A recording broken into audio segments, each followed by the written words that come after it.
สบายดีเมืองพลโฮงยามคำวันนี้ข้าพเจ้ามาฮอดประตูโขงที่เกียมเข้าไปทางด่วนนี้เนาะแล้วข้าพเจ้าเชื่อว่าจะมีหลายทางแล้วก็จะเที่ยวทางเส้นนี้โดยเฉพาะทางกลางวินและกลางคืนอาจจะมีหลายของท่านเที่ยวเนาะและวันนี้ข้าพเจ้าจะมาอัปเดตตอนยามค่ำและก็กลางคืนสู่ทันรับชมว่าถนนหนทางเส้นด่วนตัวนี้ฮะมันสวยสงดงามคือจังใดเนาะเดี๋ยวนี้ข้าพเจ้ากำลังมาห้อมบนเอาปีนี่เอาปีแล้วข้าพเจ้าจะเข้าไปในทางด่วนและเดินทางเที่ยวไปนำข้าพเจ้าว่ามันเป็นจังใดเสื้อวันยังหลายทำท่านได้ไปเที่ยวทางกลางเว้นและกลางคืนเนาะนับแต่ข้าเจ้าสร้างทางด่วนนี้ขึ้นมาข้าพเจ้าก็ไปหลายเถื่ออยู่แล้วออกจากเวียงจันทร์ไปถึงวังเวียงก็ใช้เวลา1 กับ15 นาทีก็ไปฮอดแต่ปัจจุบันเนี่ยข้าพเจ้าออกจากเมืองพลหงส์นี่กับคืนเข้าไปเวียงจันทร์กะว่าจะแม่น30 ปลายนาทีหรือว่า40 นาทีนี่ก็ฮอดแล้วเดี๋ยวนี้ข้าพเจ้าออกจากพลหงส์เข้ามานี่ก็เวลานี่ก็แม่น6:12 นาทีทางเส้นนี้ก็เป็นทางสิว่าละทางเส้นนี้เป็นทางเส้นที่2ที่ว่าดีที่สุดอยู่เมืองลาวนี้เนาะเส้นทำอิฐก็เป็นเส้นที่450 ปีอยู่นครหลวงเวียงจันทร์เดินทางมาก็เวลาพอสมควรเนาะท่านเนาะแล้วก็เพื่อเป็นการเปลี่ยนบรรยากาศข้าพเจ้าจะพาท่านฟังเพลงน้ำกันไปน้ำกันเนาะ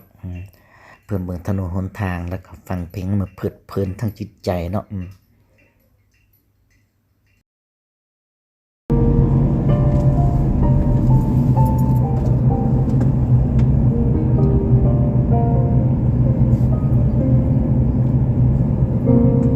คำว่าหักเกิดขึ้นที่ใดเกิดกับใครมันบ่สำคัญมันจะอยู่ตรงนั้นบ่หายตามกาลเวลาว่าสิผ่านมาโดนป่านใดในหัวใจบ่เคยร่างรายังจดจำทุกถ้อยว่าจาที่เฮาเว้าต่อกันเมื่อสวรรค์แยกกายเฮาสองจากคู่ครองเป็นคนอื่นไกลเหลือแต่คำสัญญาใช่ไหมที่ยังคงอยู่แม้ว่าเจ้าสิเกิดเป็นยังบ่เคยคิดสั่งยอมเราคนสิเคียงกันให้ได้หูใจยังคงเดิน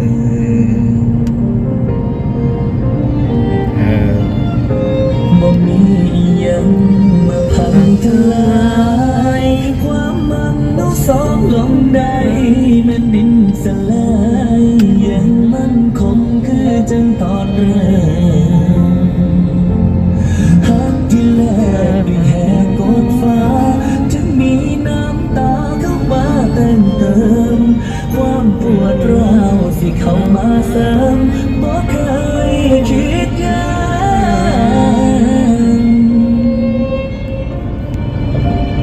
ในวันนี้เราเจอกันแล้ว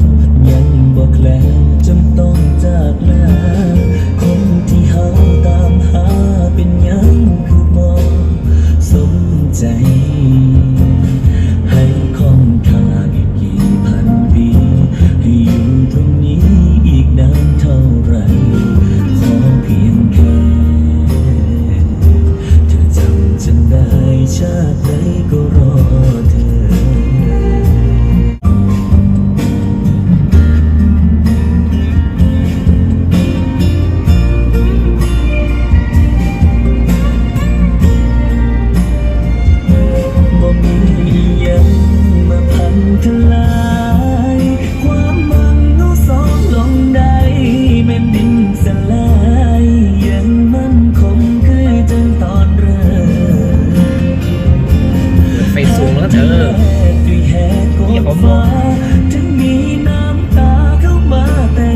จำต้องจากลา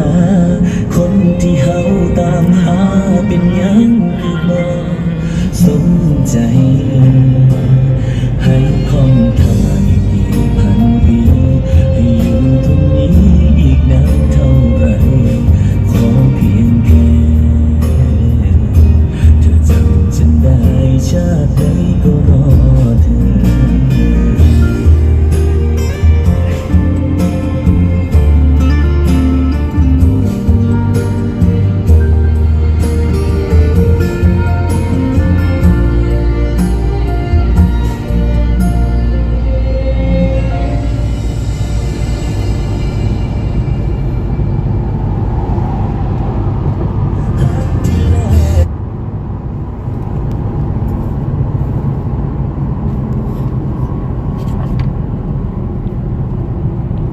มีแววเปลี่ยนแปลงไปตั้งแต่ทางมีแต่ขี่ไงแล้วจังใดคือมาเป็นลายต่าง14ห้างหรือเศร้าสิห้างสิจับมือกันอย่างว่าสันว่าหัวใจสวยน้องบ่หัวสาบัดสิว่าเฮาไปกันบ่ได้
ฟ้าดิ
เจ้ามาเตพุนหงมาก็ใช้เวลาอ่าที่ว่านานก็บ่นานพอปานใดเนาะใช้เวลาประมาณเกือบ30นาทีนี้ปัจจุบันข้าพเจ้าก็มาฮอดบนประตูนี้ประตูตัวนี้เป็นประตูเก็บเงินบอนสิเข้าไปหานครหลวงเวียงจันทน์เนาะ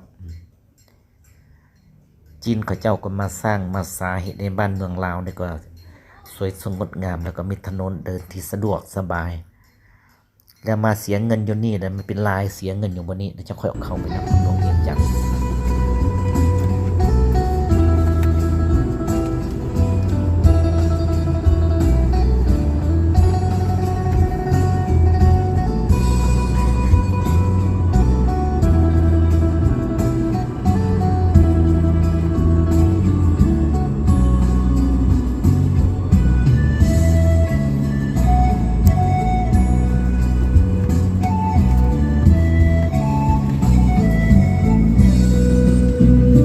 ฟ้าเอ๋ยมีไว้เฮ็ดหยังถ้าอ้ายบ่นั่งเบิ่งดาวนั่งกันบ่มีก็ได้ปากซอยตรงนั้นหากอ้ายลืมวันเคยเที่ยวร่วมทาง ข้าพเจ้ามาอยู่ลายจ่ายเงินให้เขาเจ้าแล้วเกียมเข้านครหลวงเวียงจันทน์นี่ก็ใช้เวลานานพอสมควรสิว่าแล้วมาถ่ายอยู่นี่ประมาณ10ปลายนาทีนะ15หรือว่าเกือบเข้า20นาทีเนาะก็ยังบ่ทันได้ออกไปเทื่อตอนข้าพเจ้าเที่ยวนำทางนี่คือว่ารถก็บ่หลายพอส่ำใดแต่ว่ามาฮอดบนทางเข้านครหลวงเวียงจันทน์นี่ก็ถือว่ารถก็เต็มแออัดอยู่นี่รอถ้าเป็นลายเข้านี่ก็บ่แม่นธรรมดาคนเที่ยวทางด่วนนี่ก็ส่วนหลายก็เป็นรถน้อยเนาะรถใหญ่นี่ก็น้อยๆจะค่อยแล่นเข้าทางด่วนนี่เดี๋ยวนี้ข้าพเจ้ากำลังมาฮอดเส้นทางเกียมเข้าไปทางดงโดกประเทศลาวก็เป็นประเทศหนึ่งอยู่ในขงเขตอาเซียนอาคเนย์ที่มีการขยายทางด้านเศรษฐกิจนี่ก็บ่ค่อยว่องไวพอส่ำใดเพราะว่าประเทศลาวก็เป็นประเทศที่บ่มีทางเข้าสู่ทะเลเนาะและเดี๋ยวนี้ประเทศลาวกำลังพัฒนาและสร้างสาโดยรับการลงทุนจากหลายๆประเทศเห็นใบหน้าใหม่ของสปปลนี่ก็มีขึ้นมาประชาชนลาวและก็นักเรียนนักศึกษาก็มีขึ้นมาอย่างล่วงหลายเฮ็ดให้ใบหน้าใหม่ของประชาชนลาวและก็ประเทศลาวนี่ก็อยู่ในวิธีสากลและก็เฮ็ดให้ชาวโลกก็รับรู้และลาวก็เป็นตัวตั้งตัวตีในของเขตกลุ่มอาเซียนของสปปลและเขตอาเซียนนี่ขอบใจพบกัน